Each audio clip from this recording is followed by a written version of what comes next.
Well, hello, this is Lunchtime with Elaine at 101.2 Purbeck Coast Radio. And how are you? This morning, I am privileged to have Tracy and Marilyn. And Tracy has written a book called A Beautiful Tapestry, and it says it's two ordinary women and one amazing God. But the thing is, they're not two ordinary ladies. They are two amazing, wonderful ladies. And I know, Marilyn Baker, you've got a wonderful ministry playing on your piano. And I know that, Tracy, you've got an amazing ministry within that ministry, which you're going to talk about. But first of all, I would like you to tell the listeners, because I think it's so, I found when I heard about this before, it just blew my mind away. How do you both communicate with each other? You're blind, well, you can't see, and Tracy, you can't hear, can you? No, well, you see, the thing is that it is quite fun at times, let's face it. I mean, I type a lot for Trace, and we use an iPad with the Bluetooth connection and the keyboard. And so the other thing is that Trace has an app on her phone. It's a great one, actually. It's called Live Transcribe, and it's a Google app, but it means that all the text comes up in writing on her phone when people speak. It's not always dead accurate, but it's pretty good, isn't it, Trace? Yes, I mean, the app is good, but it can come up with some strange things at times. Yes, it can. It can. And then we also have another way, which is language on the hands. It's called the manual. And it's what deaf, blind people use when they communicate. You see, most sign language is in the air, but this, of course, you have to do on the person's hand, because they wouldn't know what you were doing, would they, if they were blind and if they were deaf? So we have to spell out the letters for that, and that's quite fun. But as it's radio, you can't see us do that. No. There you are. Well, I was going to bring this little bit up before, but I was reading in your book. Where was it saying? I'll read this because it did make me laugh. It says, one day when a sermon in the church we were singing seemed boring, I told Tracy a joke using the hand language. A lady said to us afterwards, I know you were not spelling out that sermon to her because you had such a big grin on your face. It was true. It was true. It was getting a little bit sort of boring, and I could think of a joke, and I spelt it out, and I made her laugh in the middle of the sermon, you see. So, I mean, not all sermons are boring, believe me, but this one just happened to be, and we were having some fun. You can do it in secret on the hands, you see. Yeah. The problem was we were up on the stage. Oh, yeah. Because Marilyn had been singing. Oh. And so then she was telling me the sermon from the minister, and it was all in front of the congregation. So they all saw it, you see. They saw what we were up to it, but they didn't quite know. Well, let's take a break and listen to our next song.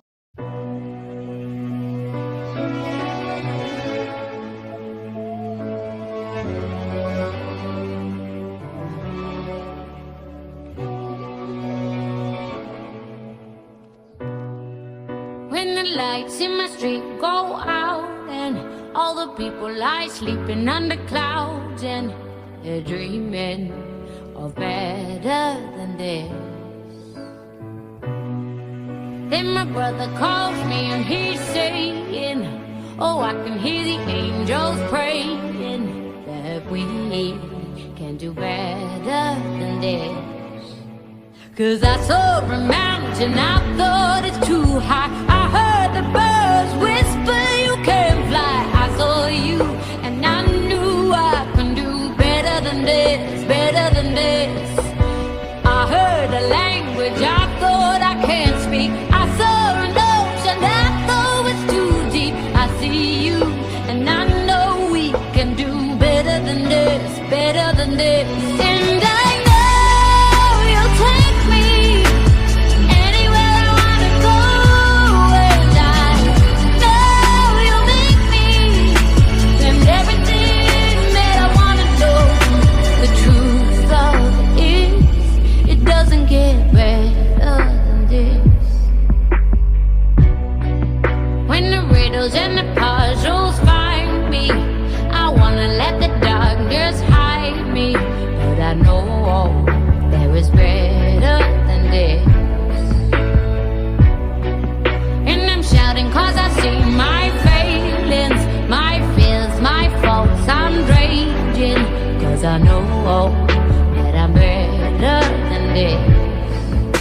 'Cause I saw a mountain, I thought it's too high. I heard the birds whisper you can fly. I saw you and I knew I can do better than this, better than this.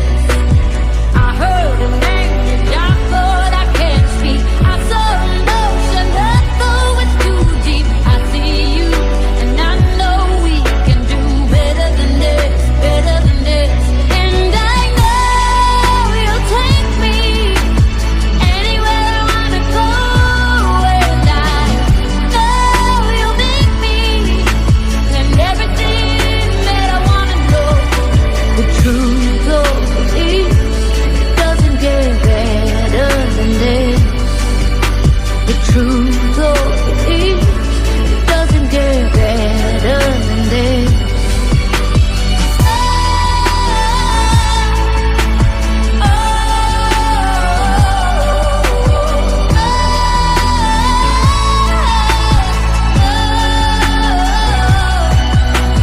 Only when we discover, that's when we find each other. That's when we both get better than this. Let's start from the beginning. So we'll start with you, Marilyn. Explain to the listeners what happened to you as a child and how you lost your sight. Well, I say it's the only time I've ever been early, actually, because I was born premature. And they put me in an incubator because I choked on a bottle of milk. My mother was ill, you see, she couldn't breastfeed me. So I went into the incubator. But they didn't know in those days that too much oxygen could damage eyes. And a lot of children were born blind. Or became blind because of this. And there was a big meeting of surgeons all around the world, really, to find out what was going on with children losing their sight. And they discovered in the end that it was to do with this oxygen level. But of course, they didn't know then when I was born. I'll just read a little bit out of the book. It's on page 4. A new pattern of life began for our family, and at first all seemed to be going well. Then after about 7 months, Mum noticed I'd developed a squint. She took me to the hospital, and to her shock, they said they would keep me in for tests. And when she came to collect me, she had no idea what was about to happen. The surgeon told her that I was going to lose my sight and I'd be completely blind for the rest of my life. It turned out that it was because what you were saying about the lack of oxygen. Yes. Later on, it says, my mum could hardly take it in. She came home on the bus holding me and sobbing. Her world turned upside down. The news. True enough. Yes. Yeah. She was devastated. She used to sort of tell me the story, really, how she felt. How did she actually feel, Marilyn, at the time? Well, I think it was the shock for a start. And also, it was the fact that she'd never come across a blind person before, and she didn't know where she was going to get support. And my father and mother had waited for quite a long time to have a child. And so I think they wanted the perfect child, as all parents do. Yes. But for them, it was so devastating. And I think that my father went into a kind of depression. Really, he didn't know how to cope with it emotionally. Of course, I didn't know any of this, but funny enough, I do believe that even when we're very young, even if we can't understand language, inside ourselves, our sort of spirits can sense sometimes when people are disappointed with us. You can feel something that's beyond words. And I think I knew that something had gone wrong, that I wasn't quite what they hoped for somehow. I kind of relate to that because when my son was born, he had Hirschsprung's disease and he had to have a colostomy, which the bowel didn't work properly, and he had to keep going for operations. And I think when you have a child who has got some disability or something that you've never heard of like that, I think it's fear. It's fear of how you're going to handle the situation. And you feel a bit like you're drowning because you feel that you might not be able to cope. But as time went by, Marilyn, did your mum begin to sort of cope with it more and more? Did she? Yes, I think my mum did cope much better than my dad, really. Dad immersed himself in work. He was kind of a bit absent, but Mum, she did believe somehow in me. I mean, she used to say that she watched me in the garden, trying to get the last bits of light as my sight began to go. But, you know, she would always, as I was getting older, teach me things. And I remember once, just an example, she was trying to teach me to do my shoelaces. And my dad said, oh, don't, she won't get it. She won't understand that. And Mum said, yes, she will. She'll manage it. My mum was a wonderfully affirming person, she was actually, and gave me confidence, really. How did you, I mean, I know you were very young, but can you remember, I mean, how did you feel about this? Or did you just take it in your stride? Or? Well, I just took it in. You see, remember, I never actually did remember seeing. And that's something, I was too young when I lost my sight. So in a way, I've only ever known what it is to be blind. And because of that, I've learned everything by feeling things and hearing things, and you sort of get used to life like that. But I never realized that other people would find it a problem that I was blind. It never occurred to me that it might even be a barrier to some people with me.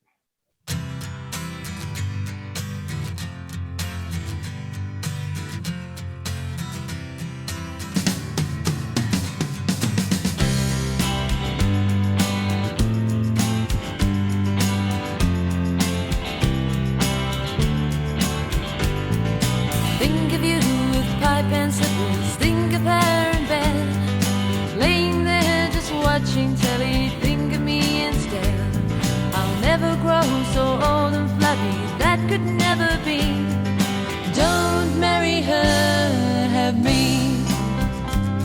And your love light shines like copper, but your work shoes are glistening. She's a PhD and I told you so. You've a knighthood and I'm not listening. She'll grab your Sandra Bullocks, slowly praise her knee.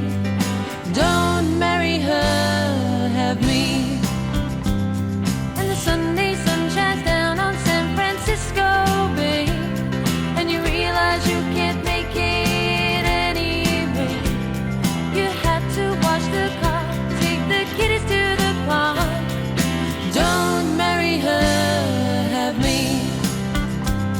Those lovely Sunday mornings with breakfast brought in bed, those blackbirds look like knitting needles trying to peck your head. Those birds will peck you so hard and throw away the key. Don't marry her, have me. And the kitchen's always tidy and the bathroom's always clean. She's a diploma ring just hiding things. You're the first in low esteem. And the socks smell of angels, but your life smells of breeze. Don't marry her, have me. And the Sunday sun shines down on San Francisco Bay, and you realize you can't make it anyway. You have to wash the car, take the kiddies to the park. Don't marry her, have me.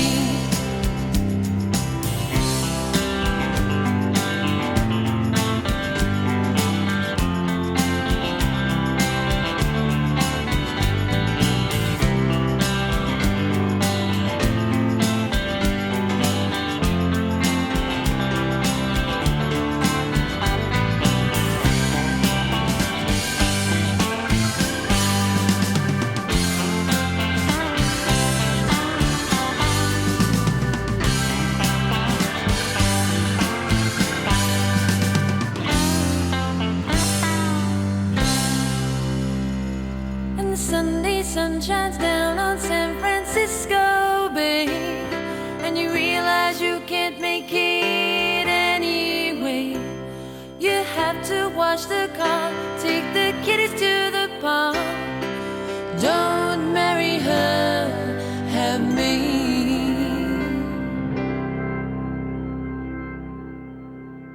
Now we're gradually coming out of lockdown. We can meet up outside in groups of up to 6 or 2 households. Have friends round for a drink in the garden.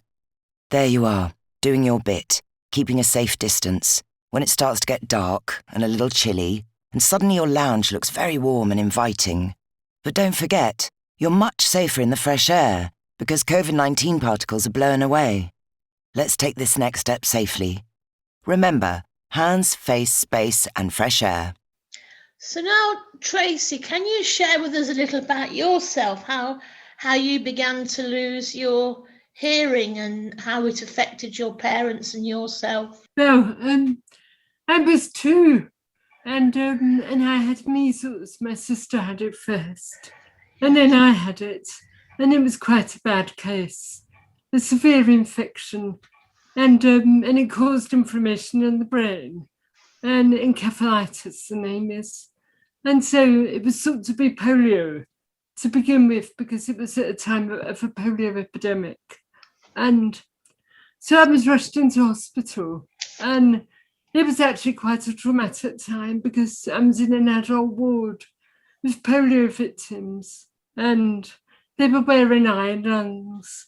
And so it was difficult because I was only really 2 years old, and I didn't know that my hearing had gone afterwards because it was a neurological damage. I could still hear lots of sound, but what had changed was my ability to understand what the sound was. But if ever I had a hearing test, I could respond to the sounds that were being given.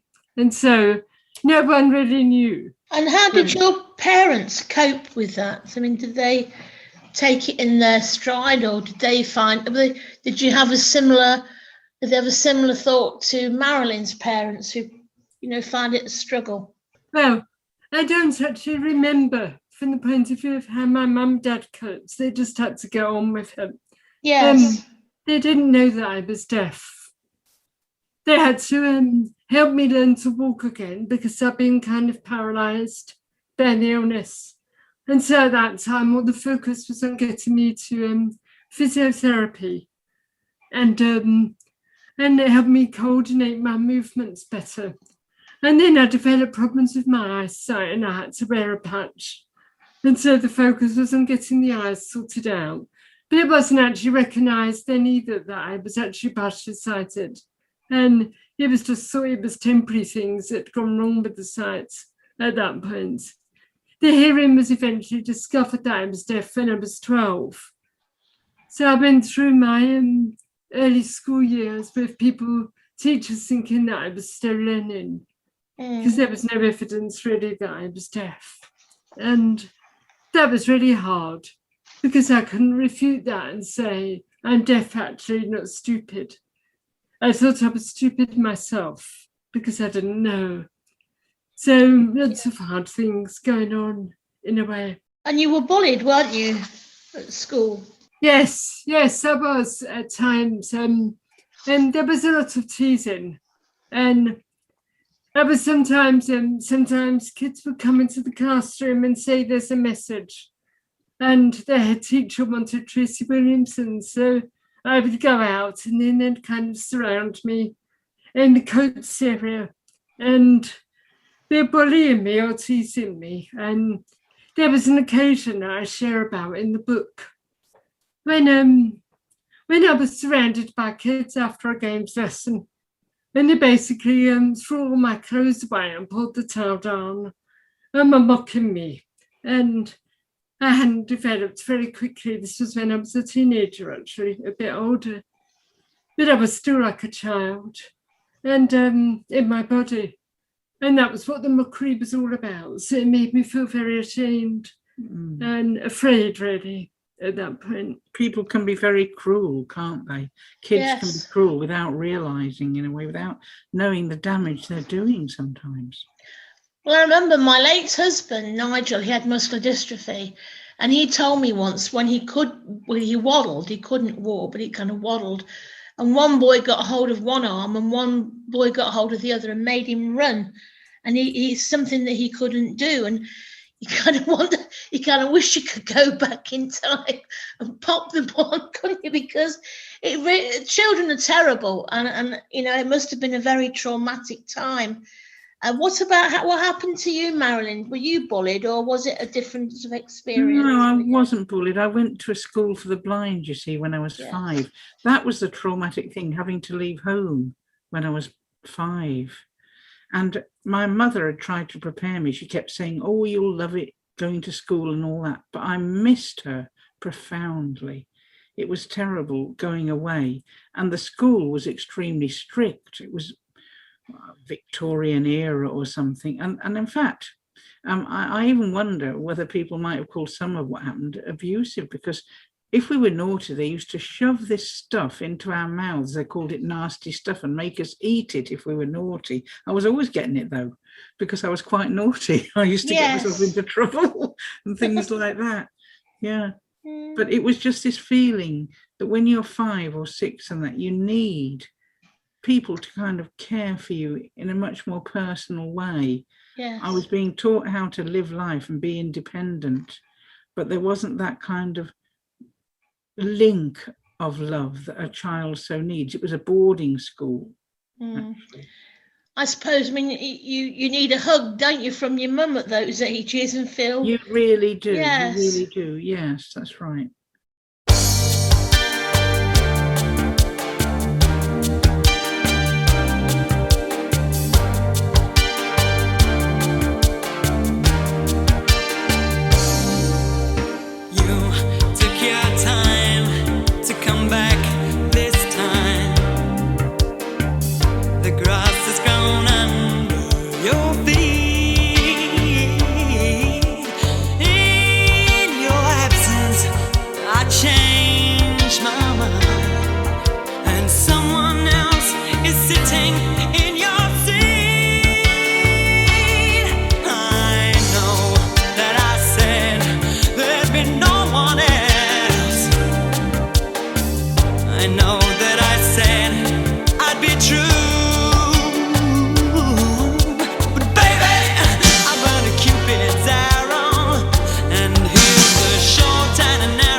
this is Elaine Glover on Purbeck Coast Radio 101.2, and we're talking to Marilyn and Tracy about disability and about this wonderful book called A Beautiful Tapestry. Now, one thing, I wasn't quite, because when I was dipping in and out of the book and I saw this, I wasn't sure. I thought it could be Marilyn, but it was you, Tracy, because it was saying, despite the trauma of my illness, there was a mischievous streak in me, and I was curious and loved to test the boundaries of what I could do. And I remember one day realizing that the shelves in the tall kitchen larder looked like a ladder.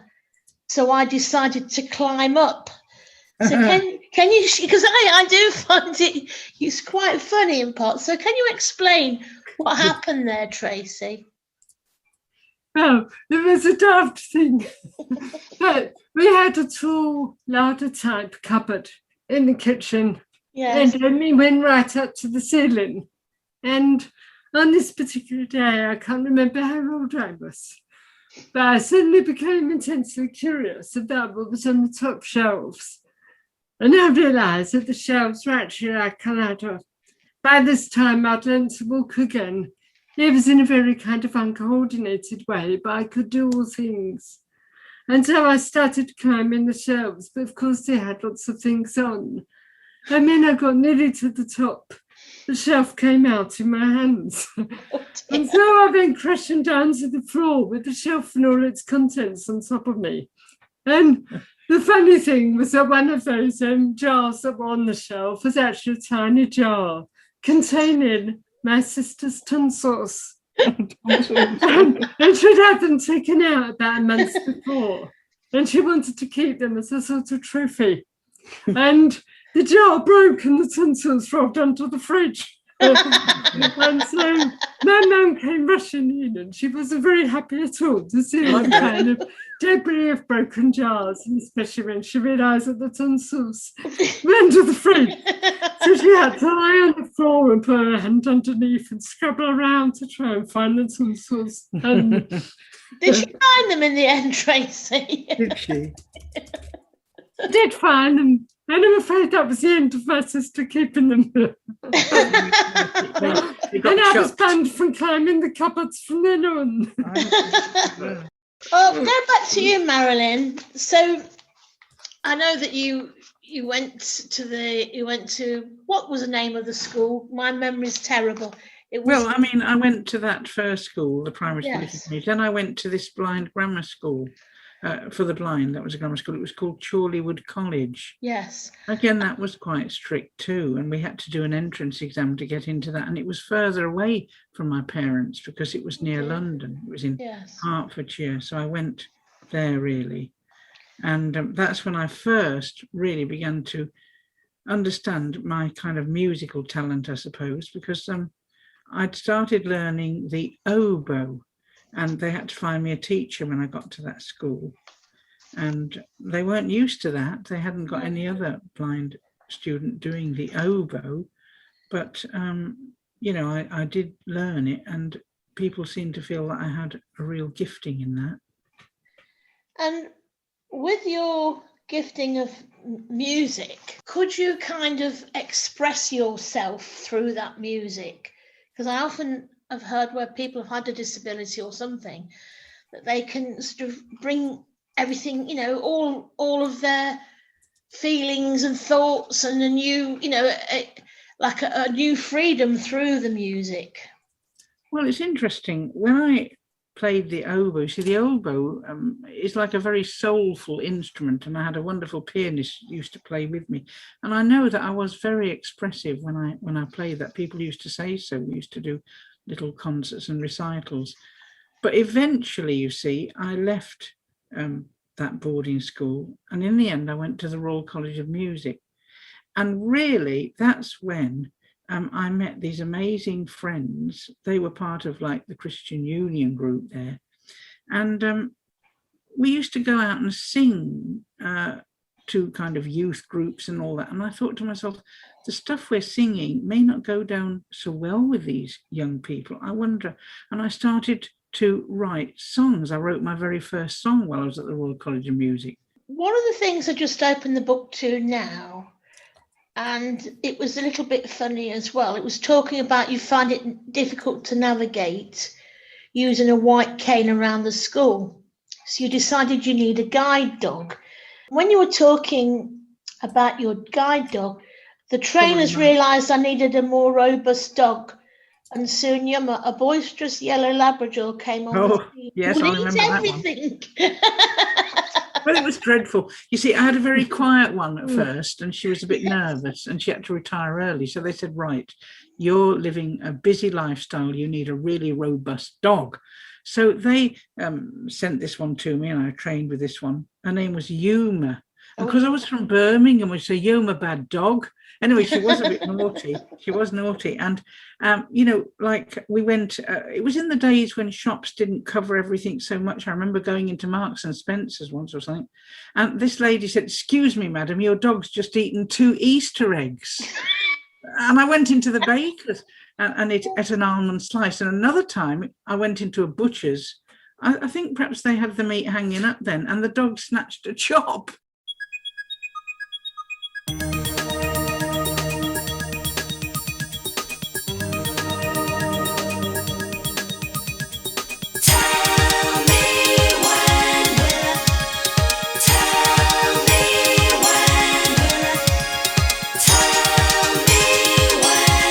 I see you again.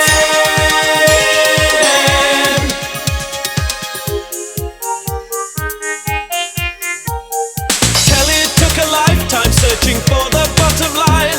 I wasn't into searching, cause I was doing fine.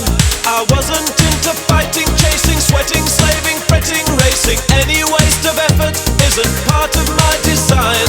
Billy was an inspiration, positive and kind, until he let confusion overcome his youthful mind. Common sense dictated I could never be so blind. And then I see you. Will I see you again?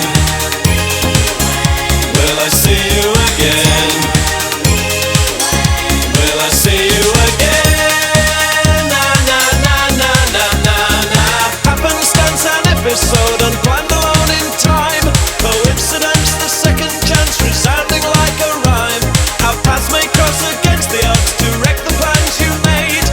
Among the crowd of face that smiles to melt your masquerade. If only I could see you, says the stranger deep inside, and lets you know that when you were so sure you really lied. If only I could see you, says the voice within your brain, and quietly, insistently it says it once again. And then I really need to know.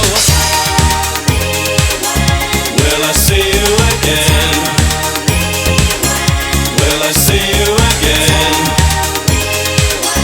Will I see you again? Na na na na na na na.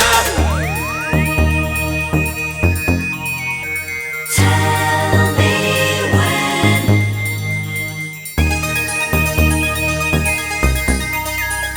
Tell me when.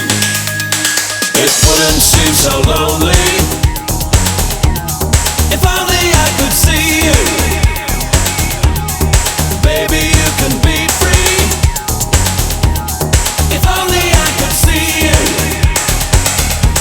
You'll never have to doubt me. If only I could see you. Baby, you could free me. If only I could see you. If only I could see you.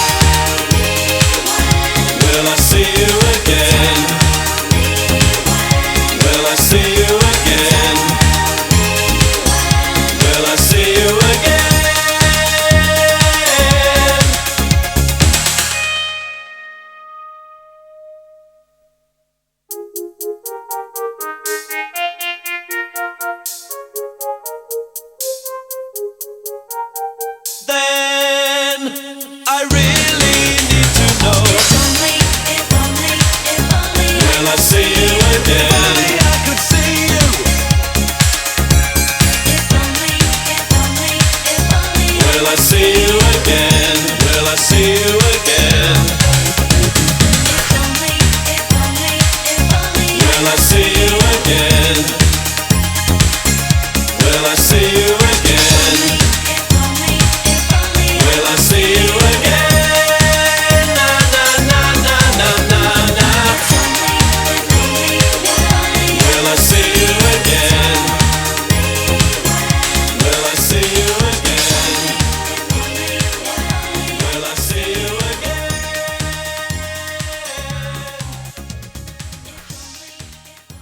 One day it was very icy indeed, very snowy, and I needed to get home. And it was before any of the days you could have a mobile and ring a taxi. You know, you couldn't do that. And it was so bad, the snow. And when snow comes, for a blind person, it's like it covers all the landmarks up. Perhaps it's like fog for someone who, you know, can see, when you can't get your landmarks anymore. And I just couldn't find my way. And my dog knew exactly what to do. It stopped at all the curbs for the roads, even though there wasn't any curbs because the snow had covered it. And she got me home completely safely. Although she was naughty, she was the most intelligent guide dog I've ever had. They've become, well, like a human friend, don't they? I'd imagine. Well, they're very, very special. I mean, very, very special to us. You know, that's true. And I wouldn't be able to manage. I haven't got one at the minute. I'm waiting for one. But, you know, we do rely on them to help us. And I could do all sorts of things. I used to be a teacher to begin with. And I used to go around schools and different parts of the school with the dog. And the kids love the dog too. Yes. They'd take the dog out for a walk. But this very naughty one once ran away Oh, and ran dear. home without me. And my friend who lived in my house had to bring her back on a bit of string to the school so I could get home myself. So that's how naughty that one was. Now, going back to Tracy. Dogs definitely do serve a good purpose. And I have a hearing dog. Yeah. And called Goldie, and he's a big Labrador. And I find that when I go out with him, that even though people don't know that I'm partially sighted, and I can generally see to get around okay. My sight affects me more with things like understanding prints and seeing detail, but I can generally find my way around okay. Yes. But when I've got Goldie alongside me, he's wearing a hearing dog jacket. But I find that he makes people kind of attentive to me in a way that just being on my own in the town wouldn't do. And so people come up and ask me if I need any help sometimes, and are generally drawn to the dog because he's lovely and friendly. So that's a great benefit from having one, really. And I must admit, I was reading in your book the humorous moments, and it did tickle me this bit.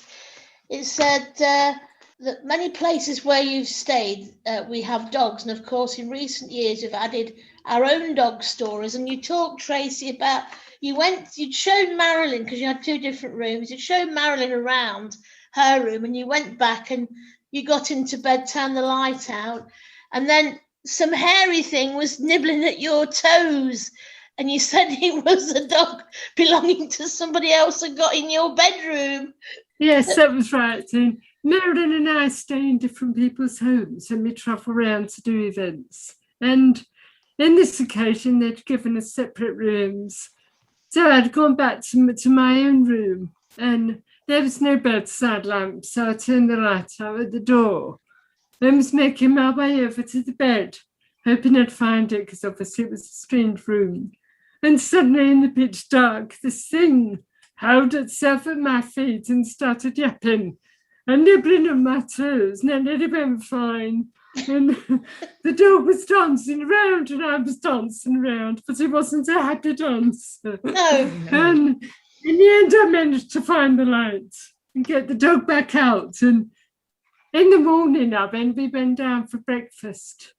And our host said, "We hope you had a good night." And we hope that, I think it was called Bella, little Bella didn't go under your bed, because that's where she likes to sleep. She did. Yeah. Little Bella.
Hello, it's Peter from The Theme Show. Just to let you know that this Friday our theme will be Shakespeare. If you want to hear it again for breakfast, it's on the following Thursday. So join me at 8 o'clock, either in the morning on Thursday or in the evening on Friday, and we'll do Shakespeare together.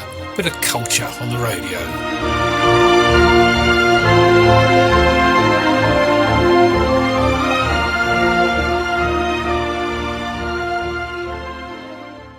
So let's just chat a bit now about the book, because time's running on. It's quite, it's flown by. So what made you write the book A Beautiful Tapestry? Well, first of all, I was asked by Tracy's publisher if I'd be willing to write my memoirs, and I didn't really feel I could.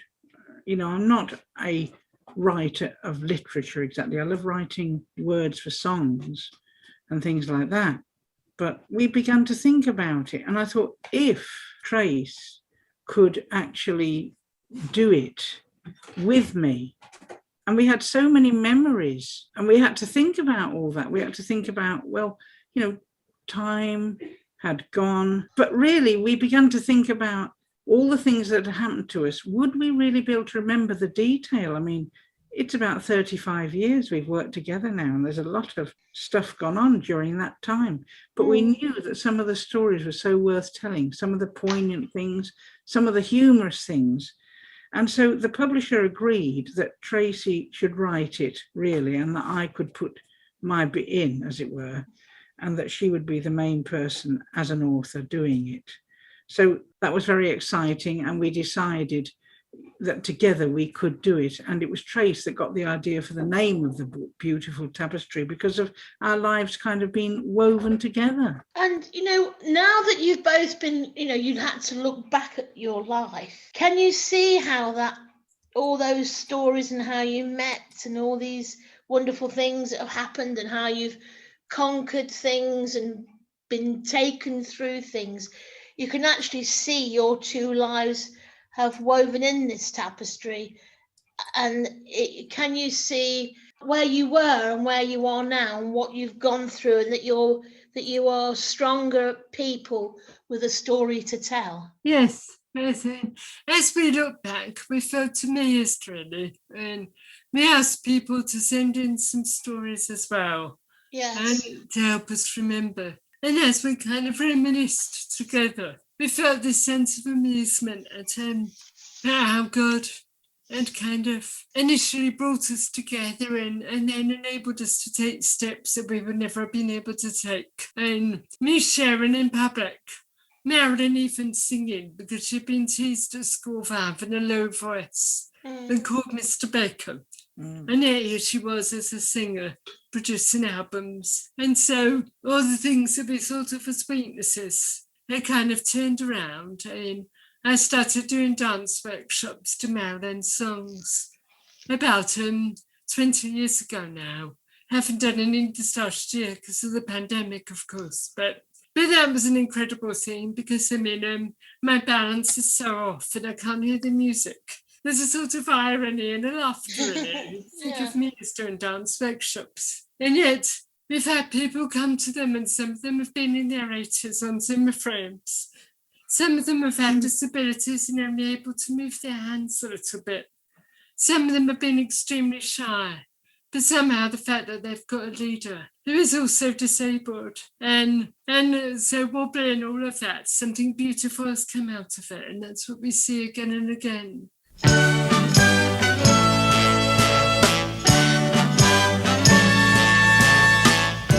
Once I believed that when love came to me, it would come with rockets, bells, and poetry. But with me and you, it just started quietly and grew.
know that in the book I read that, you know, your father didn't really want you to go get involved with the music that you did and go down that path. But in the end, your father was very proud of you, I believe, wasn't he?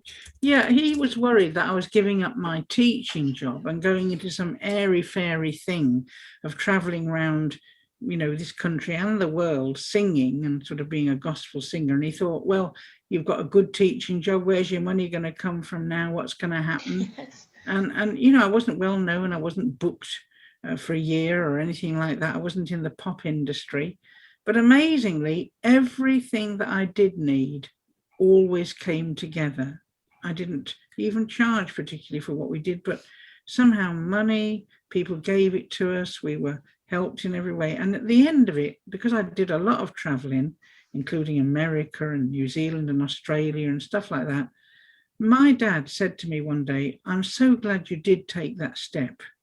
I'm so glad you didn't listen to me. Now, that was amazing for him to say that, because he always thought that his opinion was the best and the right opinion always. But the fact that he realized I'd made that right decision, and it was right for me, because it enabled me to have an adventure I'd never been able to have, meet some amazing people, and, you know, share my faith through music. So. And also, you wouldn't have met Tracy either. No, I just wouldn't have met Trace, not in the way we did. And, you know, we share a house together now. We didn't used to, but we do now because we're living here in Kent.